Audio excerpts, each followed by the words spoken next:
Good day everyone! Ipagpatuloy po natin ang life of Joseph. Nasa after 2 years na po tayo. After 2 years po, nanaginip po ang paraon. At sa kanyang panaginip ay nakatayo po siya sa pampang ng ilog ng Nilo. At biglang may umahon na 7 magaganda at matabang baka na kumakain ng damo. Maya-maya may umahon ding 7 pangit at payat na baka. Lumapit ang mga pangit at payat na baka sa 7 bakang maganda at matabang baka at kinain ito at nagising agad ang hari. Pagkatapos po nun ay nakatulog din po ulit ang hari. At nanaginip po siya ulit. At sa kanyang panaginip ay nakita po niya ang 7 uhay na mataba ang butil na sumulpot sa isang sanga at sa sanga ring iyon sumulpot ang 7 payat na mga butil na natuyo dahil sa mainit na hangin na galing sa silangan. Kinain agad ng mga mapapapayat na uhay ang 7 matatabang uhay. Pinatawag ng paraon ng lahat ng salamangkero at matatalinong tao sa Ehipto. Sinabi ng paraon ang panaginip niya, pero wala ni isa man sa kanila ang kayang magpaliwanag kung ano ang kahulugan ng kanyang panaginip. Tapos po, lumapit ang tagapagsilbi ng alak sa hari. At sinabi niya, naalala ko na po ang aking kasalanan, ang aking mga kasalanan. Di ba po pinabilanggo mo kami ng panadero at ako, at doon po sa kulungan ay may kasama po kaming isang Hebreo na marunong po magbigay ng kahulugan ng panaginip. Dahil po kaming dalawa ng panadero ay nanaginip at magkaiba ang panaginip at magkaiba din po ang kahulugan. At ikinuwento po namin ito sa kanya, sa Hebreo, at sinabi niya po sa amin ang kahulugan ng aming mga panaginip. After 3 days po, at nangyari po ang lahat ng kanyang sinabi. Pinalabas niyo po kaming dalawa ng panadero. Ako po ay binalik niyo sa pagsisilbi ng alak, at ang panadero ay pinapatay niyo po at pinabitin sa kahoy. At sinabi po ng hari, kunin si Joseph at palabasin sa kulungan. Nung lumabas na po si Joseph sa kulungan, naharap niya po yung hari. Sinabi po ni Joseph na ang Panginoon ang may kakayanan na magbigay ng kahulugan ng iyong panaginip, mahal na hari. Ikinuwento ng hari ang kanyang panaginip kay Joseph at sinabi ni Joseph, ito ang kahulugan ng iyong panaginip. Sinabi ni Joseph, 2 ang panaginip mo, pero iisa ang kahulugan nito. Ang 7 matabang baka at 7 matatabang uhay ay parehong 7 taon ang kahulugan. Ang 7 payat na baka at 7 payat na butil na uhay na pinatigas ng mainit na hangin na galing sa silangan, nangangahulugan po na 7 taong tagutom. 7 years po na tagutom at 7 years po na sagana sa ani. Kaya po sinabi ni Joseph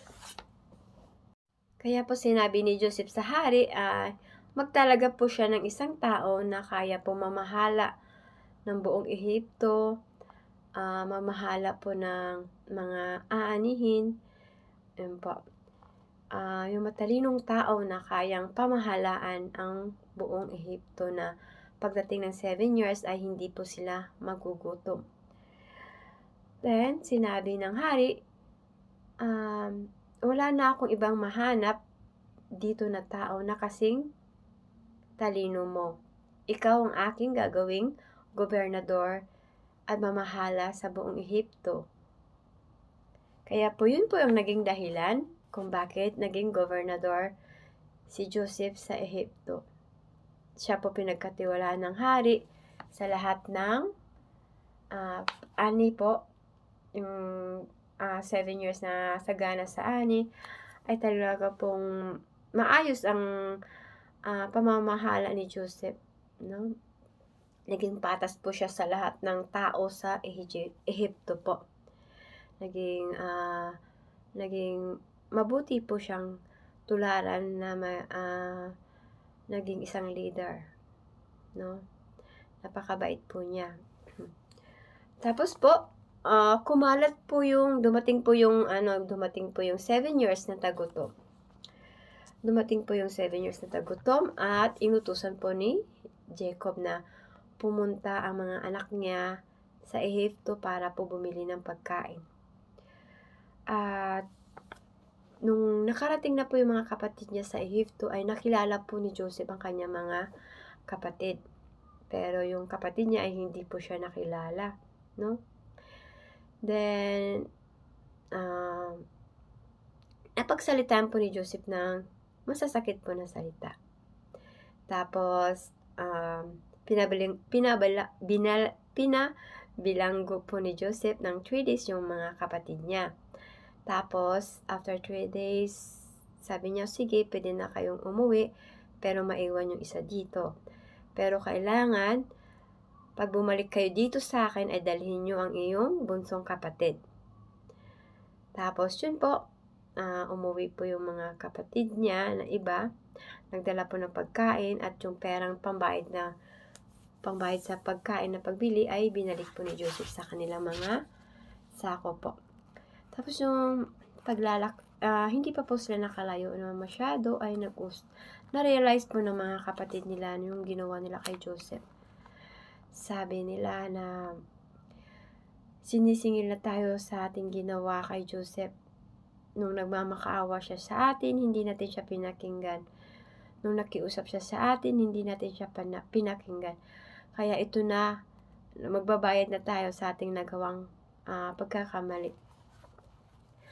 Napakaganda din po sa isang tao na ma-realize natin na may pagkakamali po tayo. Dahil once na ma-realize natin na may mali tayo, doon din po tayo matututong mag-down sa ating pride, sa ating mga sarili, no? Pag tayo ay marunong mag-realize.